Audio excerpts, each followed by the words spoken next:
Hello বন্ধুরা, আমি আফসানা। আমি বাংলাদেশের একজন মেয়ে। আজকে আমি তোমাদের যে গল্পটা বলব সেটা আমার কাকিমা এবং আমার বাবাকে নিয়ে। আমার কাকা ফাহাদ সাহেব ছিলেন একজন শান্ত স্বভাবের মানুষ। তার একমাত্র ছোট ভাই আমার বাবা হানিফ সাহেব, যিনিও কাকার মতো সহজ সরল ছিলেন।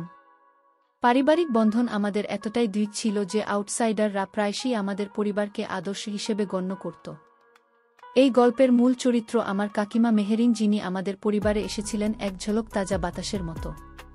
কাকিমা মেহেরিন যখন আমাদের পরিবারে এলেন তখন তার উজ্জ্বল হাসি আর প্রাণবন্ততা সবার মন জয় করে নিয়েছিল। কাকা ফাহাদের সাথে তার বিয়েটা ছিল যেন এক রূপকথার মতো। মনে হচ্ছিল ঈশ্বর যেন তাদের দুজনকে একে অপরের জন্যই তৈরি করেছেন। নতুন বউ হিসেবে কাকিমা এতটাই মানিয়ে নিয়েছিলেন যে মনেই হয়নি তিনি বাইরে এসেছেন। তার হাতে রান্না, তার মিষ্টি ব্যবহার সবকিছুতেই ছিল এক ধরনের মায়া। আমাদের পরিবারের প্রতিটি সদস্য তাকে মন থেকে আপন করে নিয়েছিল। বিশেষ করে আমি আফসানা কাকিমার সাথে আমার সম্পর্কটা ছিল যেন মায়ের মতোই। কাকাও কাকিমাকে অসম্ভব ভালোবাসতেন। তাদের মধ্যেকার প্রেম দেখে আমরা সবাই মুগ্ধ হতাম। কাকা ফাহাদ ব্যবসা করতেন, আর কিছুদিন পর ব্যবসার উন্নতির জন্য তিনি বিদেশে যাওয়ার সিদ্ধান্ত নিলেন। পরিবারের সচ্ছলতা আরও বাড়ানোর জন্যই তার এই আত্মত্যাগ। টাকার সিদ্ধান্তটা আমাদের সবার জন্য খুব কঠিন ছিল, বিশেষ করে কাকিমার জন্য। বিয়ের পর এত অল্প সময়ের মধ্যে স্বামীকে ছেড়ে থাকা তার জন্য ছিল বিরাট চ্যালেঞ্জ। তবুও দেশের মঙ্গলের জন্য এবং পরিবারের ভবিষ্যতের কথা ভেবে কাকা এক বুক আশা নিয়ে বিদেশে পাড়ি জামালেন। কাকা চলে যাওয়ার পর কাকিমা প্রথম দিকে কিছুটা বিষণ্ণ থাকলেও ধীরে ধীরে নিজেকে সামলে নিলেন এবং আমাদের পরিবারের সবার সাথে স্বাভাবিক জীবন যাপন করতে লাগলেন। কাকা বিদেশ চলে যাওয়ার পর কাকিমা বেশ কিছুদিন ভালোই ছিলেন। তিনি বাড়ির সব কাজ সামলাতেন, আমাদের দেখাশোনা করতেন, আর বাবার সাথেও তার সম্পর্কটা ছিল বেশ ভালো। প্রথম দিকে তাদের মধ্যেকার সম্পর্কটা খুবই স্বাভাবিক এবং বন্ধুত্বপূর্ণ মনে হয়েছিল। বাবা এবং কাকিমার মধ্যে একটু ভালো বোঝাপড়া ছিল, যা দেখে আমি বেশ খুশি হতাম। পারিবারিক কাজের আলোচনা, ছোটখাটো বিষয়, পরামর্শ সব কিছুতেই তারা একে অপরের পাশে দাঁড়াতেন। তাদের এই সাধারণ সম্পর্ক দেখে তখন আমার মনে কোনো সন্দেহ জন্মায়নি, বরং মনে হয়েছিল এটা একটি সুস্থ পারিবারিক সম্পর্কেরই অংশ। কিন্তু কিছুদিন পর আমি লক্ষ্য করলাম কাকিমার বাবার মধ্যে যেন এক নতুন সম্পর্ক গড়ে উঠছে। তাদের কথাবার্তায়, চলনে বলনে কোনো রকম ঘনিষ্ঠতা প্রকাশ পাচ্ছিল, যা আমার চোখে ধরা পড়ছিল। প্রতিদিন বাবার কাকিমার সেজে গুজে কোথায় যেন যেত। তাদের এই সেজে গুজে বাইরে যাওয়াটা আমার মনে প্রথম সন্দেহের দানা বাঁধতে শুরু করল। কাকা যখন বিদেশে তো কষ্ট করছেন, তখন কাকিমা কেন বাবার সাথে এমনভাবে প্রতিদিন বাইরে যাচ্ছেন? এটা আমার কাছে একটা বড় প্রশ্ন হয়ে দেখা দিল। কাকার প্রতি কাকিমার এই ধরনের আচরণ আমার মনকে বিষণ্ণ করে তুলছিল। বাবার কাকিমারই গোপন চলাফেরা আমার মনে এক গভীর অস্থিরতা তৈরি করছিল। মনে মনে ভাবতাম কাকা কাকিমাকে কত বিশ্বাস করে বিদেশে গেছেন, আর কাকিমা বাড়িতে বাবার সাথে এসব করছেন। বিশ্বাসটা ভাবতেও আমার ঘৃণা হচ্ছিল। প্রতিদিন বাবার কাকিমা যখন সেজেগুজে কোথাও যেত, তাদের বেশ হাসি খুশি মনে হতো তারা দুজনই খুব আপনজন, যেন একে অপরের প্রতি ভীষণ আগ্রহী। তাদের মুখে হাসি দেখে আমার মনটা আরও বেশি খারাপ হয়ে যেত। আমি কাকার প্রতি তাদের এমন আচরণের কথা ভেবে খুব কষ্ট পেতাম। তাদের এই চলাফেরা ধীরে ধীরে সকলের মনে সন্দেহে দানা বাঁধতে শুরু করল। শুধু আমি নই, ধীরে ধীরে আমার মা ও তাদের আচরণে সন্দেহ করতে শুরু করলেন। মা মাঝে মাঝে তাদের দিকে সন্দিহান দৃষ্টিতে তাকাতেন, কিন্তু কিছু বলতে পারতেন না। আমাদের পরিবারে এমন একটা চাপা উত্তেজনা তৈরি হলো, যা আগে কখনো ছিল না। কাকিমার বাবার এই রহস্যময় সম্পর্ক আমাদের পারিবারিক শান্তি নষ্ট করতে শুরু করেছিল। আমি প্রতিনিয়ত এই দুশ্চিন্তায় ভুগতাম যে কাকা যদি কোনোদিন এই বিশ্বাসটা জানতে পারেন তাহলে কি হবে। এই পরিস্থিতিতে আমি একদিন স্থির করলাম যে তারা কোথায় যায় এবং প্রতিদিন সেজেগুজে কেন যায়, এই বিশ্বাসটা আমাকে জানতেই হবে। আমার মনে একটা অদম্য কৌতূহল এবং কিছুটা আশঙ্কা জন্ম নিয়েছিল। আমি আর এই অনিশ্চয়তা নিয়ে থাকতে পারছিলাম না। আমি সিদ্ধান্ত নিলাম যে তাদের পিছু নিয়ে সত্যটা উদ্ঘাটন করব। হয়তো এর মাধ্যমে আমি আমার মন থেকে সব সন্দেহ দূর করতে পারব, অথবা এমন কিছু জানতে পারব যা আমাদের সবার জন্য এক বড় ধাক্কা হবে। তবে যাই হোক না কেন, আমি সত্যের মুখোমুখি হতে প্রস্তুত ছিলাম।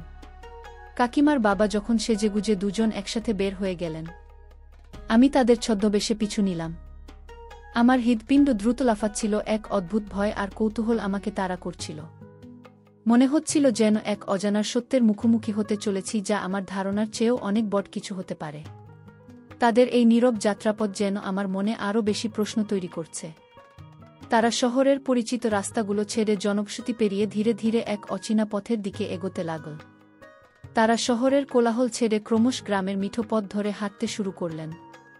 আমি একটু দূরে থেকে তাদের অনুসরণ করছিলাম যাতে তারা আমাকে দেখতে না পান। গ্রামের নির্জনতা আর গাছপালার ছায়া যেন তাদের রহস্যকে আরও গভীর করে তুলছিল। আমার মনে হাজারো প্রশ্ন ঘুরপাক খাচ্ছিল। তারা কোথায় যাচ্ছেন, কেনই বা এমন নির্জন পথ বেছে নিলেন? তাদের মুখে যে গাম্ভীর্য ছিল তা দেখে মনে হচ্ছিল যেন তারা কোনো গুরুত্বপূর্ণ গোপন কাজ সম্পন্ন করতে যাচ্ছেন। এক পর্যায়ে আমি দেখলাম তার এক গভীর জঙ্গলের ভেতরে প্রবেশ করলেন। জঙ্গলটি এতটাই ঘন ছিল যে সূর্যের আলোয় ভালোভাবে প্রবেশ করতে পারছিল না। মনে হচ্ছিল যেন আমি কোনো এক প্রাচীন রহস্যের প্রবেশদ্বারে দাঁড়িয়ে আছি। আমার বুকটা ধড়ফড় করছিল। এত গভীরে তারা কেন যাচ্ছেন, এই প্রশ্নের উত্তর খুঁজতে আমার কৌতূহল আরও বেড়ে গেল। আমি পা টিপে টিপে তাদের অনুসরণ করতে লাগলাম। সতর্ক ছিলাম যাতে কোনো শব্দ না হয়। জঙ্গলের আরও গভীরে প্রবেশ করার পর আমি দেখলাম তার একটি ছোট্ট কুঁড়েঘরের দিকে এগোচ্ছেন। কুঁড়েঘরটি চারপাশে গাছপালায় এতটাই ঢাকা ছিল যে বাইরে থেকে সহজে চোখে পড়ার মতো ছিল না। মনে হলো যেন কোনো গোপন আশ্রয়স্থল। আমার সকল সন্দেহ তখন চরম পর্যায়ে পৌঁছে গিয়েছিল। এই নির্জন জঙ্গলের মাঝে এমন একটি কুঁড়েঘরে তারা কি করতে পারে? আমার মনে হচ্ছিল যেন আমি কোনো চলচ্চিত্রের দৃশ্যের অংশ। বিষয়টা আমার কাছে কৌতূহলী মনে হলো। তারা যখন কুঁড়েঘরের ভেতরে প্রবেশ করলেন, আমি ধীরে ধীরে কুঁড়েঘরটির কাছে গেলাম। আমার সকল ইন্দ্রিয় সজাগ ছিল। আমি নিঃশ্বাস বন্ধ করে রাখলাম যাতে কোনো শব্দ না হয়। আমার মনে হচ্ছিল যেন আমি এমন কিছু দেখতে চলেছি যে আমার জীবনকে চিরতরে বদলে দেবে। আমি জানালার ফাঁক দিয়ে ভেতরে কি হচ্ছে তা দেখার চেষ্টা করলাম। কিন্তু সেখানে গিয়ে আমি অবাক হয়ে গেলাম। আমার সকল ভাবনা ভুল হয়ে গেল। আমার সমস্ত সন্দেহ এক মুহূর্তে দূর হয়ে গেল। আমি যা দেখলাম তা আমার কল্পনার সম্পূর্ণ বিপরীত ছিল। ভেতরে কোনো অনৈতিক কার্যকলাপ চলছিল না। আমার মনে যে কুৎসিত ভাবনাগুলো জমেছিল তা মুহূর্তেই অদৃশ্য হয়ে গেল।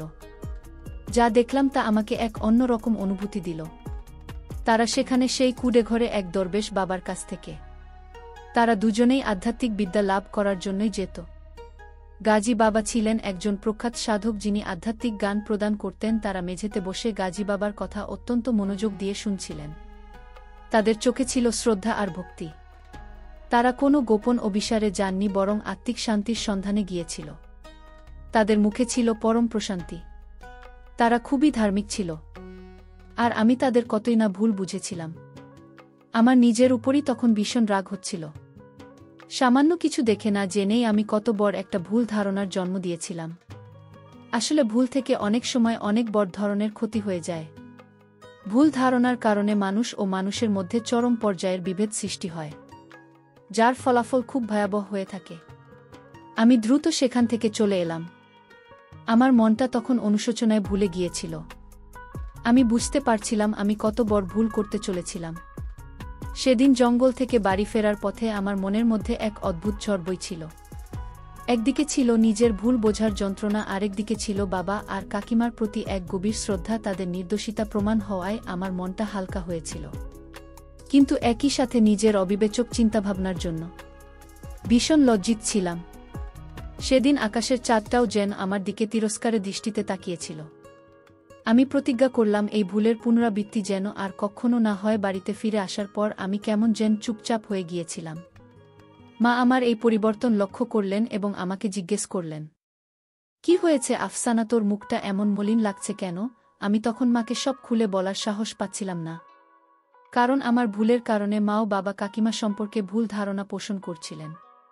যদি মাকে সত্যিটা বলি তাহলে হয়তো তিনি নিজের ভুল বুঝতে পেরে কষ্ট পাবেন। তাই আমি শুধু বললাম, কিছু না মা, একটু শরীরটা খারাপ লাগছে। আমার মনের মধ্যে তখন একটাই ভাবনা ঘুরছিল, বাবা আর কাকিমার কাছে কিভাবে ক্ষমা চাবো। তারা যে এত ধার্মিক আর আধ্যাত্মিক পথের পথিক তা আমি ঘুণাক্ষরেও টের পাইনি। তাদের নিছক সরলতা আর বিশ্বাসকে আমি কত নীচভাবে বিচার করেছিলাম। আমার এই ভুল ধারণা যে কত বড় অন্যায় ছিল তা ভেবে আমি অস্থির হয়ে পড়ছিলাম। এই অনুশোচনা আমাকে ভেতর থেকে কুড়ে খাচ্ছিল। পরের দিন থেকে আমি বাবা আর কাকিমার প্রতি আমার আচরণে পরিবর্তন আনার চেষ্টা করলাম। আগে যেখানে তাদের দিকে সন্দেহের চোখে তাকাতাম, এখন সেখানে আমার চোখে ছিল শ্রদ্ধা আর ভালোবাসা। তাদের প্রত্যেকটি কাজ এখন আমার কাছে মহৎ মনে হচ্ছিল। আমি তাদের সাথে আরও বেশি সময় কাটানোর চেষ্টা করতাম। তাদের আধ্যাত্মিক আলোচনা মন দিয়ে শুনতাম। আমার মনে হচ্ছিল এই আলোচনার মাধ্যমে আমিও যেন নতুন কিছু শিখতে পারছি। কাকিমার বাবা তাদের আধ্যাত্মিক শিক্ষা বাড়িতেও অনুশীলন করতেন। তারা নিয়মিত ধর্মীয় গ্রন্থপাঠ করতেন, ধ্যান করতেন এবং বিভিন্ন আধ্যাত্মিক বিষয়ে আলোচনা করতেন। আমি লক্ষ্য করলাম তাদের জীবনযাপন আরও শান্ত ও সংযত হয়ে উঠেছে। তাদের এই পরিবর্তন আমার মনকে গভীরভাবে নাড়া দিচ্ছিল। মনে মনে ভাবতাম, এই নির্দোষ মানুষগুলোকে আমি কত বড় অপবাদ দিতে যাচ্ছিলাম। আমার এই পরিবর্তন মাও লক্ষ্য করলেন। তিনি বিস্মিত হচ্ছিলেন আমার নতুন আচরণ দেখে। হয়তো তিনি ভাবছিলেন, আগে যেখানে আমি তাদের প্রতি সন্দিহান ছিলাম, এখন কেন আমি এত আগ্রহ দেখাচ্ছি। কিন্তু মা তখনও জানতেন না আসল ঘটনাটা কি। আমার মনে হচ্ছিল সঠিক সময়ে এলেই মাকে সব জানানো উচিত, কিন্তু তার আগে আমাকে আরও কিছু সময় অপেক্ষা করতে হবে। দিনের পর দিন বাবা আর কাকিমার এই আধ্যাত্মিক জীবনযাপন আমাকে মুগ্ধ করছিল। তাদের ভক্তি আর বিশ্বাস এতটাই গভীর ছিল যে তা আমার মনেও এক নতুন পথের ইঙ্গিত দিচ্ছিল। আমি বুঝতে পারছিলাম জীবনে শুধুমাত্র পার্থিব সুখী সব নয়, আত্মিক শান্তিও অনেক জরুরি। তাদের দেখে আমারও আধ্যাত্মিকতার প্রতি আগ্রহ বাড়তে শুরু করল। আমার কাকা ফাহাদ বিদেশ থেকে মাঝে মাঝেই ফোন করতেন। তিনি কাকিমার খোঁজখবর নিতেন, আমাদের পরিবারের সবার কুশল জানতে চাইতেন। কাকার সাথে কথা বলার সময় আমার মনে আরও বেশি কষ্ট হতো, কারণ আমি জানতাম কাকা তাদের পরিবারকে কতটা বিশ্বাস করেন। আমি মনে মনে প্রার্থনা করতাম, কাকা যেন কোনোদিন জানতে না পারেন যে আমি তাদের প্রতি এমন ভুল ধারণা পোষণ করেছিলাম। এই সত্যটা চিরকাল আমার কাছে গোপন থাকুক, এই কামনা করছিলাম। কাকিমার বাবার আধ্যাত্মিক জীবনের এই নতুন দিকটা আবিষ্কার করার পর আমার মনে একটা গভীর পরিবর্তন এসেছিল। আমার ভেতরের নেতিবাচক ভাবনাগুলো যেন ধুয়ে মুছে পরিষ্কার হয়ে যাচ্ছিল। আমি বুঝতে পারছিলাম বাইরের রূপ দেখে মানুষ সম্পর্কে বিচার করা কতটা ভুল। আমার মনে তখন শুধু একটাই চিন্তা, কিভাবে মাকে বোঝাবো যে বাবা আর কাকিমা কত নিষ্কলস। মায়ের মনেও যে ভুল ধারণা জন্মেছে সেটা দূর করা আমার জন্য জরুরি হয়ে পড়েছিল। একদিন মা আবার বাবা আর কাকিমার বিষয়ে আমাকে জিজ্ঞেস করলেন। মা বেশ চিন্তিত মনেই বললেন, আফসানা, তোর বাবার কাকিমারই প্রতিদিন বাইরে যাওয়াটা আমার ঠিক ভালো লাগছে না। ফাহাদ বিদেশ থেকে ফোন করলে আমি কি বলবো? মায়ের উদ্বেগ দেখে আমার মনটা আরও খারাপ হয়ে গেল। আমি আর চুপ থাকতে পারলাম না। সিদ্ধান্ত নিলাম, এখনই মাকে সব বলে দেব। এটা গোপন রাখা ঠিক হবে না। আমি মাকে আমার দেখার সব ঘটনা খুলে বললাম, কিভাবে আমি তাদের পিছু নিয়েছিলাম, জঙ্গলের মধ্যে কুড়েঘরটা দেখে কতটা ভুল বুঝেছিলাম, আর শেষ পর্যন্ত সেখানে গিয়ে দরবেশ বাবা গাজী বাবার কাছে তাদের আধ্যাত্মিক জ্ঞান লাভের বিষয়টি দেখতে পেলাম।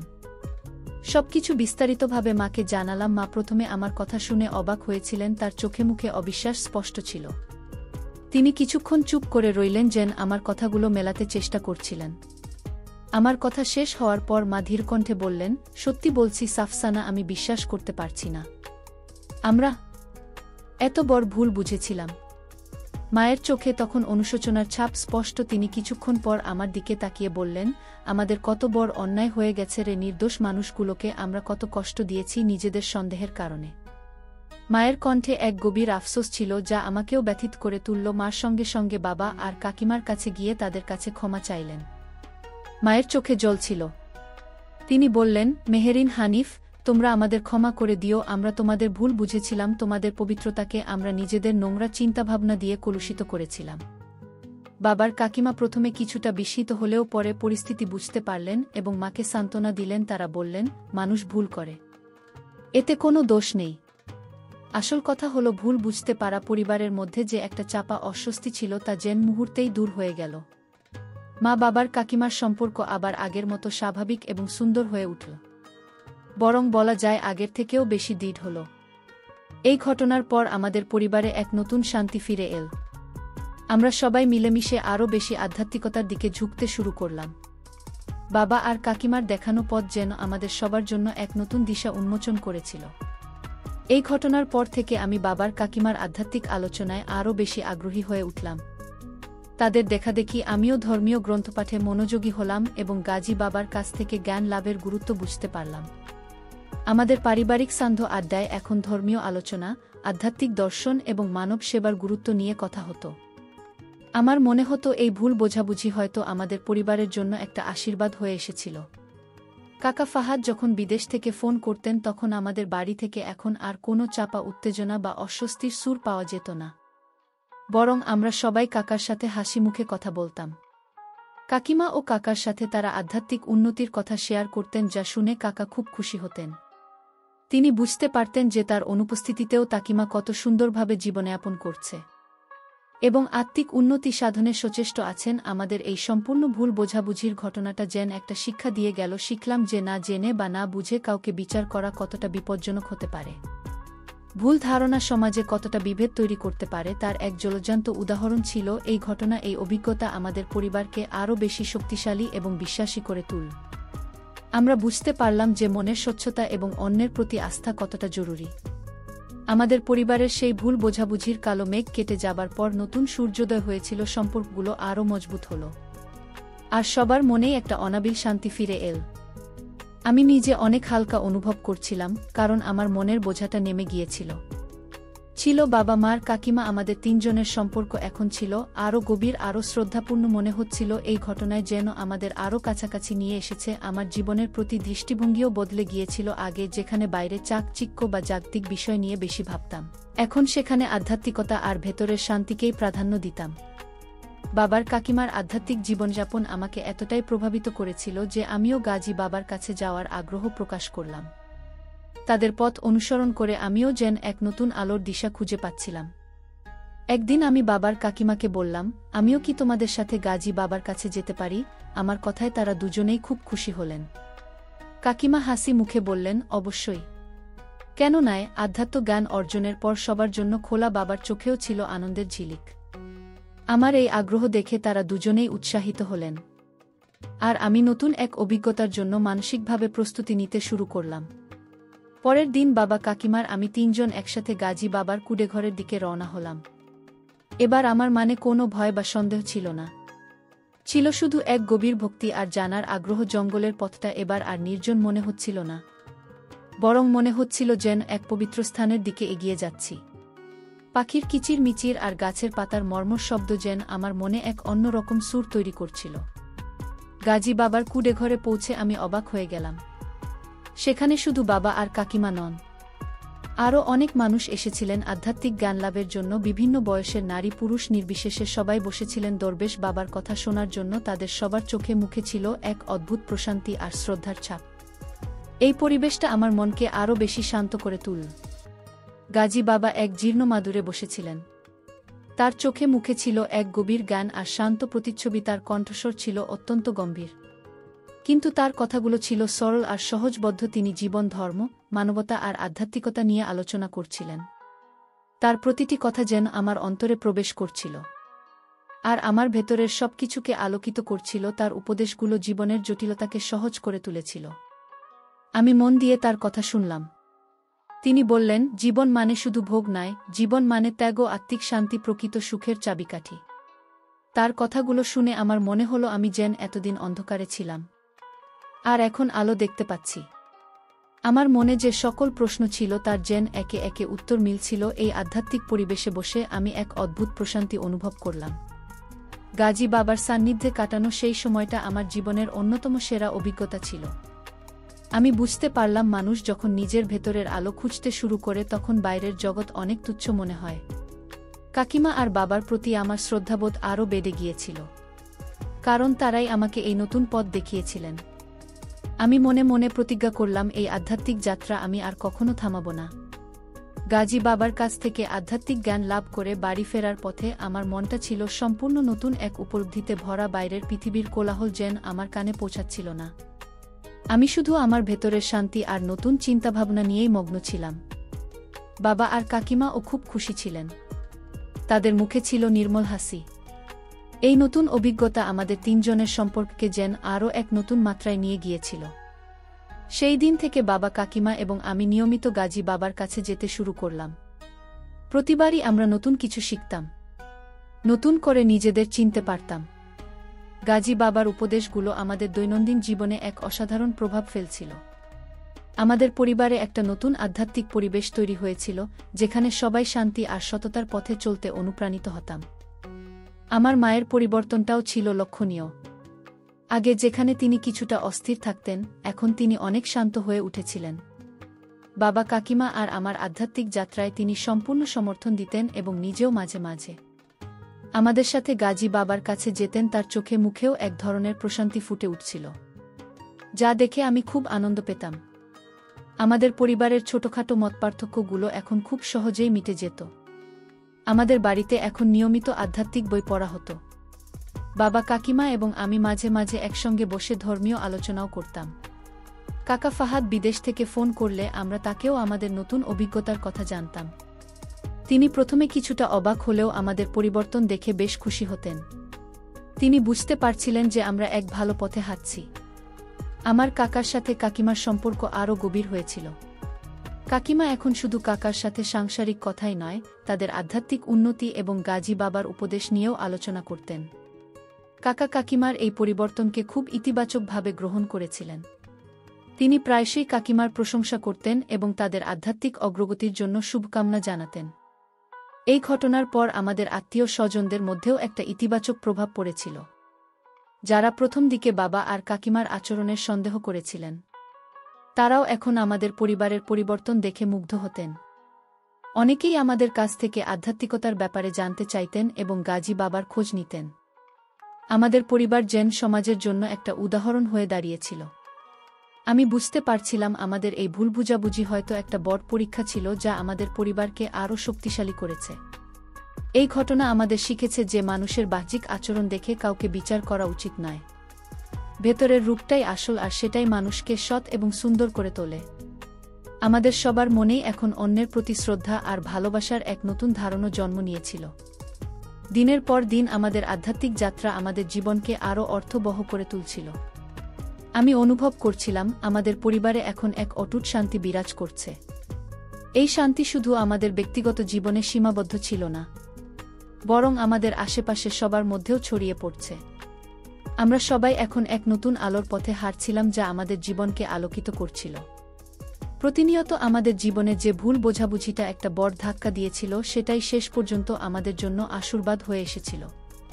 পরিবারে এখন আর আগের সেই চাপা টেনশন বা সন্দেহ ছিল না, বরং এক নতুন ধরনের বোঝাপড়া এবং আত্মিক শান্তি আমাদের সবাইকে ঘিরে রেখেছিল।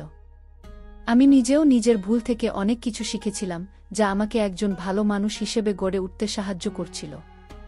আমার মন এখন কেবল কৃতজ্ঞতায় আর ইতিবাচকতায় ভরে আছে। দিনের পর দিন আমরা আরও বেশি করে আধ্যাত্মিকতার গভীরে প্রবেশ করছিলাম। বাবা আর কাকিমা ছিলেন আমাদের পথপ্রদর্শক, আর গাজী বাবা ছিলেন আমাদের আলোর দিশারি। আমরা সবাই মিলেমিশে পরিবারে একটা সুন্দর পরিবেশ তৈরি করেছিলাম, যেখানে পারস্পরিক শ্রদ্ধা আর ভালোবাসা ছিল সবচেয়ে গুরুত্বপূর্ণ। ছোটখাটো যে কোনো সমস্যাতেও আমরা একে অপরের পাশে দাঁড়াতাম আর সেগুলো সমাধান করতাম। এক শান্ত মন নিয়ে আমি আমার বন্ধুদের সাথেও আমাদের পরিবারের এই পরিবর্তনের কথা শেয়ার করতাম। তাদের অনেকেই আমাদের কথা শুনে অবাক হতো, আবার কেউ কেউ অনুপ্রাণিত হতো। কিছু বন্ধু আমাদের সাথে গাজী বাবার কাছে যেতে আগ্রহ প্রকাশ করেছিল।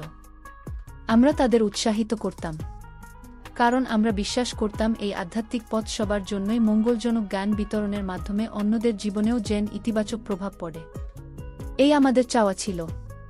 কাকা ফাহাদ বিদেশ থেকে ফিরে আসার দিন ঘনিয়ে আসছিল। আমাদের সবার মনেই এক মিশ্র অনুভূতি কাজ করছিল। একদিকে যেমন কাকার জন্য অধীর অপেক্ষা ছিল, তেমনি আরেকদিকে ছিল একটা চিন্তা, কাকা কি আমাদের এই নতুন জীবনধারাকে সহজে মেনে নিতে পারবেন? আমরা জানতাম কাকা একজন আধুনিক মানুষ, তাই তার পক্ষে আমাদের আধ্যাত্মিক পরিবর্তনটা বোঝা কতটা সহজ হবে তা নিয়ে একটু সংশয় ছিল। তবে বাবার কাকিমা কাকার সাথে আমাদেরই আধ্যাত্মিক যাত্রা নিয়ে নিয়মিত আলোচনা করতেন।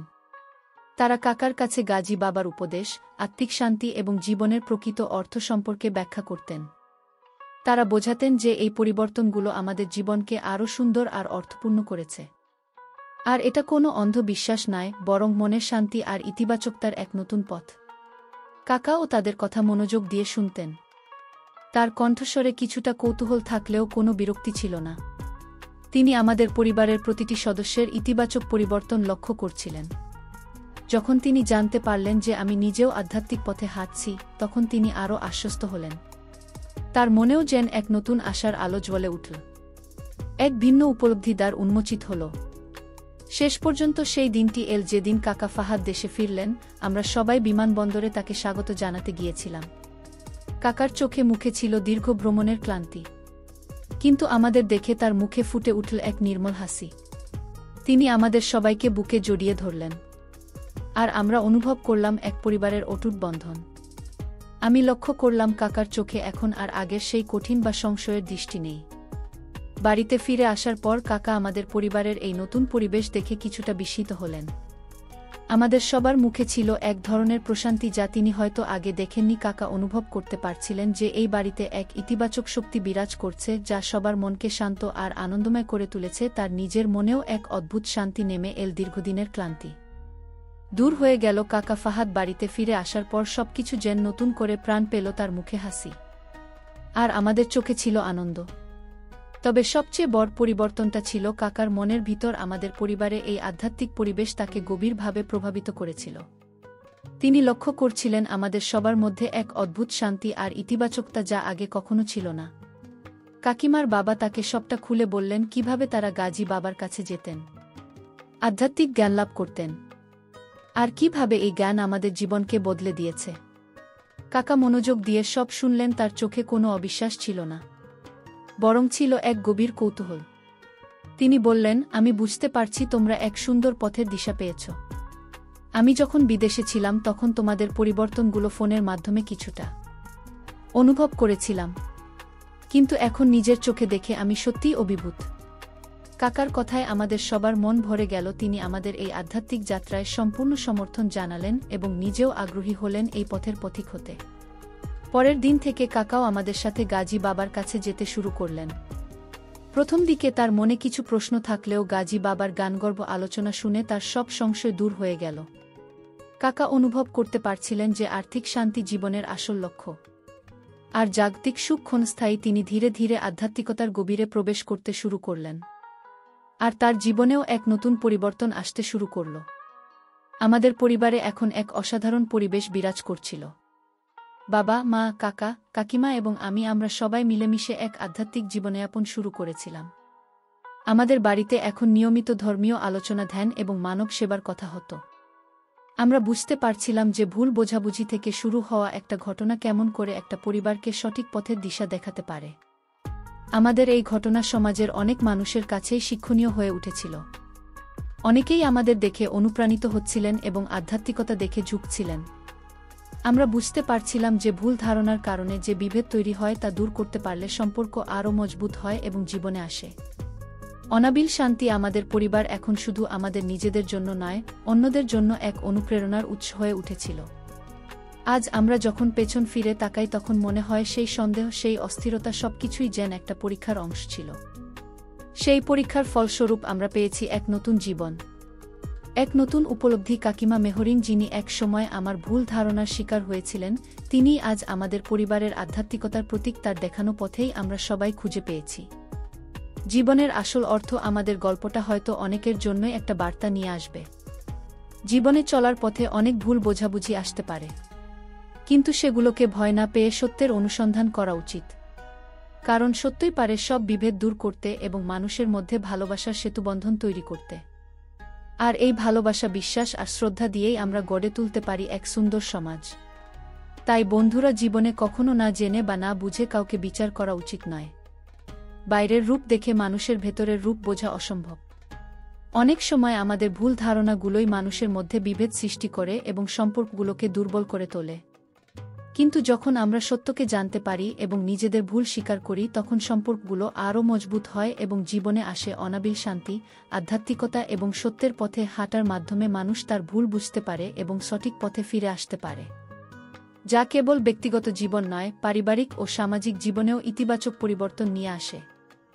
সত্যিকারের সুখ আর শান্তি মেলে আত্মিক উন্নতি এবং পারস্পরিক বিশ্বাসে, যা বাহ্যিক চাকচিক্য বা জাগতিক প্রাপ্তির চেয়েও অনেক বেশি মূল্যবান। বন্ধুরা, গল্পের শেষে আমি তোমাদেরকে বলতে চাই, ভুল বোঝাবুঝি কিভাবে একটা পরিবারকে বড় ক্ষতির দিকে ঠেলে দিতে পারে। আবার সেই ভুল থেকেই কিভাবে নতুন পথের সন্ধান পাওয়া যেতে পারে। তোমাদের জীবনেও যদি এমন কোনো ভুল বোঝাবুঝি ঘটে থাকে, তবে সত্যের অনুসন্ধান করো এবং ভালোবাসার মাধ্যমে সবকিছু সমাধান করার চেষ্টা করো। যদি গল্পটি ভালো লাগে তাহলে লাইক, কমেন্ট ও শেয়ার করতে ভুলো না। আর আমার চ্যানেল এ নতুন হলে অবশ্যই সাবস্ক্রাইব করে পাশে থেকো। দেখা হবে পরের ভিডিও এ। সবাইকে ধন্যবাদ।